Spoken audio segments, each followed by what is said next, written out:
Also, the NBA tipped off last night, folks. How crazy. And, you know, we do like to cover the NBA here.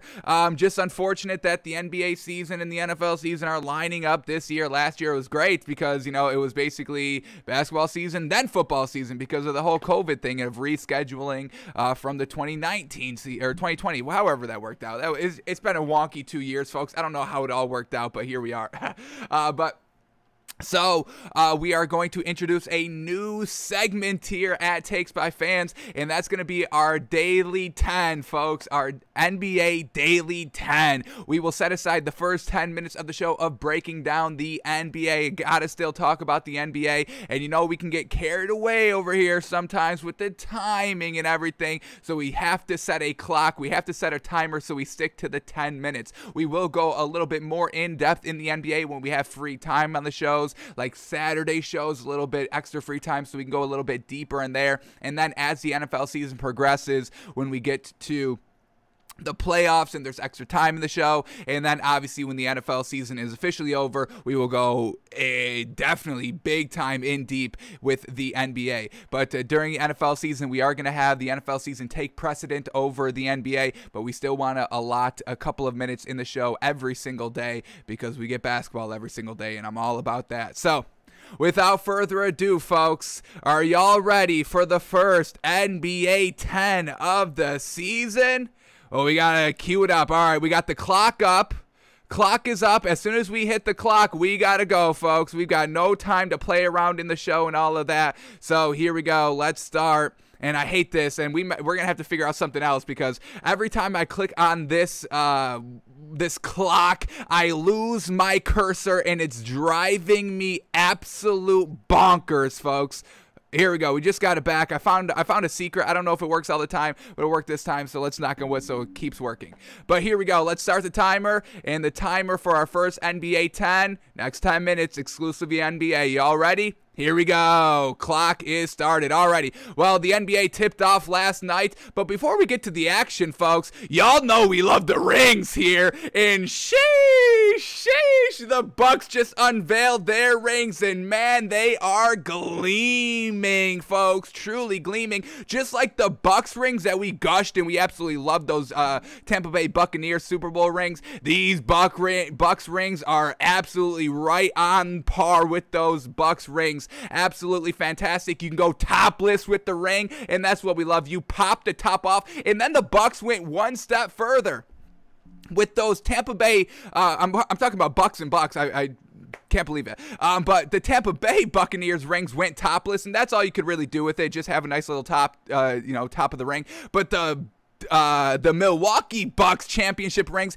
the top turns into a pendant so you can wear it as a necklace. Oh my god, absolutely gleaming. The green really pops, all white diamonds and all that. Truly a spectacular ring. They got the Bucks in 6 right there. It walks through their playoff schedule, 4-0, 4-3, 4-2, 4-2 champions right there. Absolutely great ring, and like we said, this is the pop off the top, and just look at the underneath of the ring where it does pop off, and then on the popped off side you got the Bucks logo, but I mean just all the Bucks logos throughout the years and all that, and an absolutely beautiful, magnificent ring. And then in the video they do show the QR codes. I don't know, I missed that what the QR codes do. I'm not a big QR code fan. If you want to get conspiratorial, the QR code with the vaccine passports, maybe trying to, get everybody comfortable with that, showing the QR codes in the ring. That's for a different time that we will never talk about in depth here. But yeah, I don't really care about the QR codes, but everything else on this ring is absolutely gleaming, gleaming, gleaming. So well done with the Milwaukee Bucks for your rings. They are absolutely beautiful. Alrighty, now let's get into the action from last night. 2 matchups on the Nets-Bucks, rematch of the Eastern Conference Finals, and then the Warriors-Lakers game. So let's start here with the Bucks and the Nets. What happened? The Bucks blew out the Nets, really kind of in dominant fashion. They took the lead in the first quarter and really just held it for the entire game. So Bucks at home on ring ceremony night. Bingo bango. That's a win for the Bucks. All right, so let's see what happened with this Bucks team. Obviously, their new addition here in the starting lineup, Grayson Allen this season. And we know Grayson Allen is a pretty solid, a little inconsistent three-point shooter. That's all he does. He takes the three. So we see he took 10 threes this game. Get used to that, Bucks fans. This is what he does, and that's what this Bucks team needs. Still need that kind of outside three-point shooter here, and they're looking for Grayson Allen to take that role. He went 3 for 10 at the three-point line, 10 points, 6 assists, 4 rebounds, played 27 minutes, a solid plus 23 on the floor, matching up right on par with all the other great players on this Bucks team. So, and we know Grayson Allen is a solid defender as well, can get carried away sometimes with some not great plays, you know, maybe some tripping, some shoving, a couple of elbows, maybe landing in the jump space, which is truly unacceptable, can never land in jump space. So hopefully Grayson Allen can kind of keep maturing as he's going through the NBA and clean up the kind of bad defensive plays a little bit this season. But overall, real solid first game one for Grayson Allen. But this is what we're going to start to see really throughout the entire season. You know, 8 to 10 threes a game by Grayson Allen, hitting from about a 30% clip. Let's quickly see what Grayson Allen shot last year. Like we said, first time with this Bucks team, with the Grizzlies the past couple of seasons here. So here we go. What did he shoot last season from three? We've got 39%. So real solid, above average shooting three here. He shot 40% in 2019, and he only took 5 threes a game in 2020 last season. I thought it was a little bit more. So, you know, 5, 7 threes, potentially some 10-3 games. That's what we're expecting from Grayson Allen. Not a bad first performance. Giannis picking up exactly where he left off, folks. Absolutely fantastic. 32 points, 14 rebounds, 7 assists, shooting 48% from the field, and he's still trying to take those threes. We saw a little bit of Giannis kind of in, you know, I don't, what do we call it, the offseason a couple weeks ago, shooting the threes, pulling up, you know, kind of splashing very well. This game still looking to really improve his three-pointers, and the free throw shooting has kind of improved a little bit. 7 of 9 from the free throw line. Fantastic. We'll take that all day by Giannis. So another solid performance by Giannis Antetokounmpo. Chris Middleton, alrighty, he showed up big time in the finals, in the playoffs, last kind of regular season, little spotty throughout, but real solid performance here. Classic Chris Middleton game, if you will. 20 points, 9 rebounds, 3 assists, shooting 47% on 17 shots, 1 of 4 from the 3. So once again, truly got to really see if Grayson Allen's going to take the kind of three-point shooting reins here and run with it, because we know Chris Middleton, you know, he's not the best. He's not the most reliable. He got it done last year, which is fantastic. You know, we give him the credit. He's got the ring. But we'll see how he progresses through this season. Brook Lopez still at the 5 here for this Bucks team. 8 points, 5 rebounds. He played 28 minutes. And then Drew Holiday still running the point. 12 points, 1 assist, 1 rebound. He only played 17 minutes, but he shot 71% and 2 of 4 from the 3. Pat Connaughton off the bench here for this Bucks team. 20 points, 3 rebounds, 2 assists. You know, he's going to be kind of their main 6th man out here. And then we get George Hill. Nothing really great. A -6 off the bench. 0 of 3 from the field. Nothing really great. But another interesting to kind of thing to look at, Thanasis Antetokounmpo getting 12 minutes. So we'll see if he gets solid kind of bench minutes out here for the season. So overall, Bucks are able to get the first win of the season. Fantastic for them, and defending champions. We'll see how far they can go. All right, now let's talk about this Nets team, and then we'll move on to the next game. How much time we got? 3 minutes. Okay, we got to speed it up a little bit. That's why we have to set the timer, folks. So, all right, here we go. The Nets, Kevin Durant did his thing. 32 points, 11 rebounds, 3 of 7 from the 3. Unfortunately, a -20 on the floor. And now, you know, obviously the whole Kyrie narratives are going to be ramping up because he's not there on the floor and they lose game 1. Truly unfortunate. But, you know, if that's what Kyrie Irving wants to do, we've got no problem with that. You know, get the vaccine, don't get the vaccine. This should be your choice. And Kyrie's like, yeah, he's always said he doesn't need basketball, and now he's truly proving it. So, hey, you know, those were the words he was saying before. He's living up to those words. We're not going to knock him for that. Standing by whatever he believes in.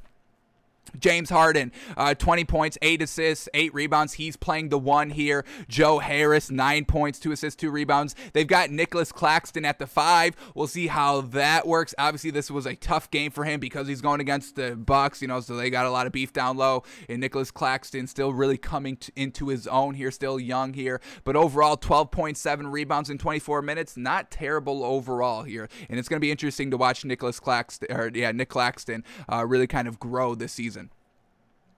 Alrighty, so Bucks get the big ol' win, 127-104, really kind of blowing out the Nets a little bit. We've got to move on, so we got to go a little bit quickly here. Let's get to the Lakers and the Warriors game. What do we got? 2 minutes left. Oof.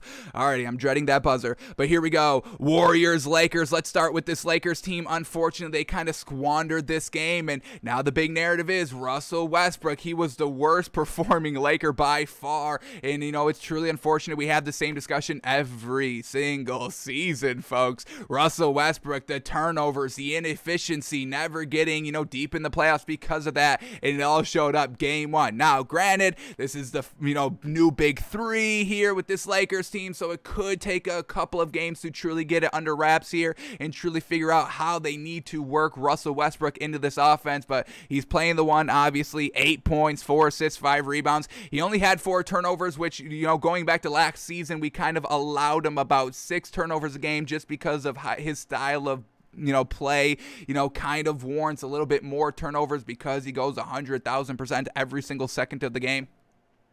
Comes with the good, comes with the bad, obviously, but he was a minus 23 on the floor, which is clearly worse by a mile. The other worst starting plus minus with this Lakers team was LeBron and AD, both at -2. So we go from minus 23 to -2. I mean, Russell Westbrook truly the outlier here. And then off the bench, the worst plus minus off the bench was Malik Monk, -10. And when we talk about Malik Monk, I'm really, really interested. We loved him for the Hornets the last couple of seasons, and I'm really interested to see what this man can do on this Lakers team. He got 18 minutes last night, 2 of 4 from the 3. Would like to really see him maybe in a little bit more of an increased role. Maybe I would like to see experimentation early on in the season with the starting lineup, with Kent Bazemore maybe riding the bench and moving Malik Monk to the 2. I know Kent Bazemore is a better defender, a little bit more beefier than Malik Monk is, but I think Malik Monk can provide that big offensive spark, maybe if Russell Westbrook's not going 100% that night or whatever it is.